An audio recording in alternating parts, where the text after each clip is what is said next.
독도는 누구의 땅인가? 제2부 안영복길.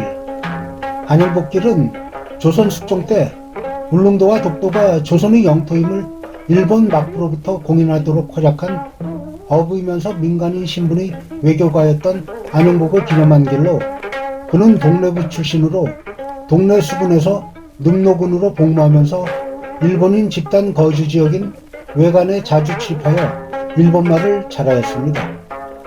1693년 3월 안영복은 어부 40여 명과 울릉도로 고기잡이를 하러 나갔다가 이곳에 불법 침입한 일본 어민들을 보고 박어등과 함께 그들을 쫓아내려다가 오히려 일본으로 끌려갔습니다.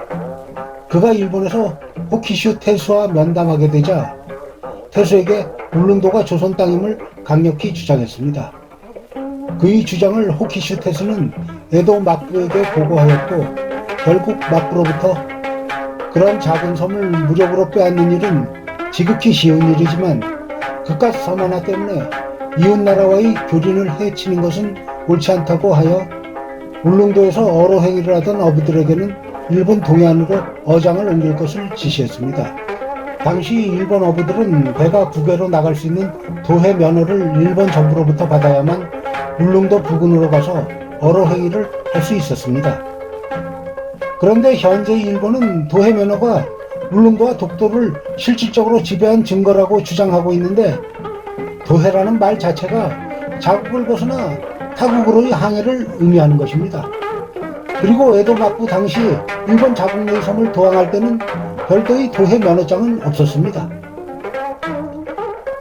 그렇게 막부로부터 다시는 일본인이 울릉도로 가지 않겠다며 울릉도가 조선 영토임을 확인하는 서계를 받아냈으나, 귀국 도중 시모노세키에서 대마도주가 안영복 일행을 잡아 고문해서 서계를 빼앗았습니다.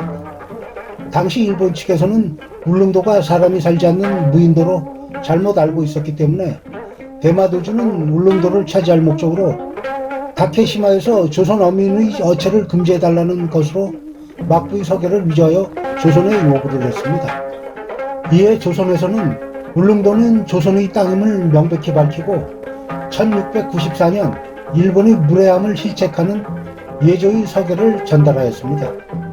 그 대마도주는 안영복 일행을 고문한 문제로 조선과 일본의 관계가 불편해지면 자신의 처지가 곤란해질까봐 안영복 일행을 외관에 구금해 놓고 2년간 치료해서 몸을 회복시킨 다음 조선 정부에는 필요한 어부를 구했다는 거짓말을 하며 풀어줬는데, 일행은 귀국 후 허가 없이 월경하였다는 이유로 곤장을 맞았습니다. 이후 외관에서의 2년간의 구금이 끝나고 풀려나온 1696년에 박어등과 다시 11명을 모집하여 울릉도로 가는데, 이때는 고기잡이가 목적이 아니라 일본 어부들이 무단으로 울릉도에 침입한다는 소식을 듣고 다시 쫓아내려고 갔던 것으로 보입니다.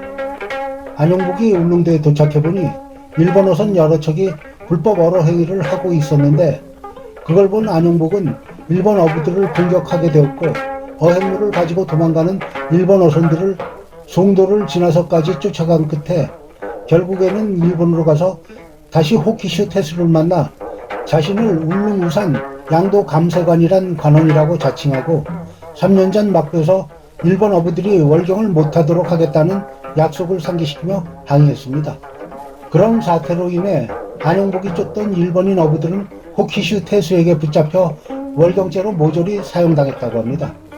이를 결말지은 안영복은 시모노세키를 거쳐 여유있게 조선으로 돌아가려 하다가 또다시 대마도주의 음흉한 술수에 걸릴까봐 호키슈에서 곧바로 강원도로 귀국했습니다. 그러나 강원 감사는 안영복이 일본에 갔다 왔다고 하자 허가를 받지 않고 월경했다는 죄로 가혹했다가 한양의 의금부로 압송했습니다. 1698년 에도 막부는 대마도주를 통하여 공식적으로 조선의 울릉도와 독도에 대한 영유권과 어업권을 인정함과 동시에 일본인의 울릉도 침입 및 어로 활동의 금지를 통보해 왔습니다. 하지만 안영복은 나라의 허락 없이 외국을 출입하여 국제 문제를 야기했다는 이유로 조정에서 사형까지 논의되었으나 울릉도 영유권을 확실히 하고 일본 정부에서 확언을 받아온 점 등은 대다수 관료들이 공으로 삼을 만한 일로 보았습니다. 더구나 에도 막부의 월경 단속 약속이 들어오자 난구만은 이는 역사적인 쾌거라고 칭찬했고, 신여철을 비롯한 대소신료들이 나라에서 하지 못한 일을 그가 능히 하였으니 제과와 공과가 서로 비슷하다고 주장했지만, 윤지환이 하지만 그렇다고 안용복의 관원 사칭죄와 무단 월경죄를 처벌하지 않으면 흉내낼 이들이 많을 테니 처벌을 아예 하지 않으면 곤란하다고 하여 사형은 면한 대신에 귀양 가는 것으로 마무리됐습니다. 귀양 간 이후의 안용복에 대한 행방은 확인된 것이 없습니다. 안용복 사건 이후 숙종 때에는 울릉도 인근에 대한 감찰이 강화되어 원칙적으로 3년에 한 번씩은 울릉도 인근을 관리하도록 하였습니다. 이후 고종 때까지 울릉도에 대한 조일 양국 간 영유권에 대한 갈등이 없어져 안용복의 공로가 아주 크다고 하겠습니다.